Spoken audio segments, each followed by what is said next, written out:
കൊല്ലം തേവലക്കര സ്കൂളിൽ വൈദ്യുതാഘാതമേറ്റ് മരിച്ച 8ാം ക്ലാസ് വിദ്യാർത്ഥി മിഥുന് യാത്രാമൊഴി നൽകി നാട്.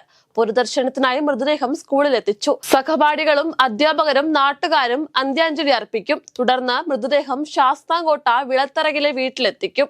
വൈകിട്ട് 5 മണിയോടെയാണ് സംസ്കാരം. മുൻ ADM നവീൻ ബാബുവിന്റെ ആത്മഹത്യയിൽ PP ദിവ്യ ഹൈക്കോടതിയിലേക്ക്. തനിക്കെതിരെയുള്ള കുറ്റപത്രം റദ്ദാക്കണമെന്നാവശ്യപ്പെട്ടാണ് ദിവ്യ ഹൈക്കോടതിയെ സമീപിക്കുന്നത്. ദിവ്യക്കെതിരായി ചുമത്തിയ കുറ്റം തന്നെ നിലനിൽക്കില്ലെന്ന് ദിവ്യയുടെ അഭിഭാഷകൻ അഡ്വക്കേറ്റ് K വിശ്വൻ പറഞ്ഞു. സംസ്ഥാനത്ത് ഇന്ന് അതിതീവ്ര മഴയ്ക്ക് സാധ്യതയെന്ന് കേന്ദ്ര കാലാവസ്ഥാ വകുപ്പിന്റെ മുന്നറിയിപ്പ്. 5 ജില്ലകളിൽ റെഡ് അലർട്ട് പ്രഖ്യാപിച്ചു. മലപ്പുറം, കോഴിക്കോട്, വയനാട്, കണ്ണൂർ, കാസർഗോഡ് ജില്ലകളിലാണ് ഇന്ന് റെഡ് അലർട്ട് പ്രഖ്യാപിച്ചത്.